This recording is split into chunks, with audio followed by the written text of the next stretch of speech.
Hey Toby, come in here quick. I'm going to talk to you about landing pages.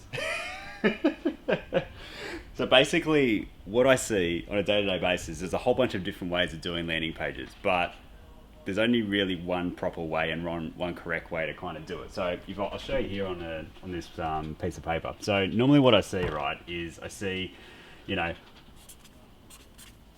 say it's a Sparky, and he's got all his services on one page, bit of text about him, his business, what he does, who he helps, where he's at, you know, he's in Sydney or Melbourne or whatever, and then he's got all his services listed in dot point forms. Now, this is all good from an overall perspective, but you need to drill down further to make sure that the customer knows exactly what you do, who you help, and also Google understands it as well, so they can propel you higher in the rankings.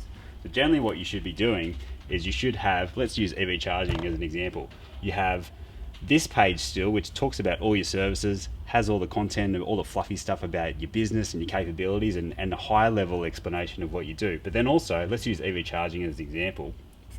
We have an EV charging page as well. And that has text about EV charging. And then it also has the brands of EV chargers that we use. Tesla, Wallbox, EVNex, etc., etc. Then we have testimonials from customers. Then we have contact forms, so that someone can actually reach out to you, make it easy for them to convert. The difference between having just this page and then having a secondary page is that, again, going back to not only your customer converting, we want to make sure the customer understands 100% the service that you offer, because you got to think about it this way. The customer knows that you're a Sparky, and he knows via these dot points that you do EV charging, for example, but he wants to learn more. He wants to know your capabilities. He wants to know the brands, if he's got any kind of brand loyalty, or even if you only work on certain manufacturers or whatever the scenario is. Then he wants to know, or he or she wants to know, hey, who have you worked with in the past? Testimonials.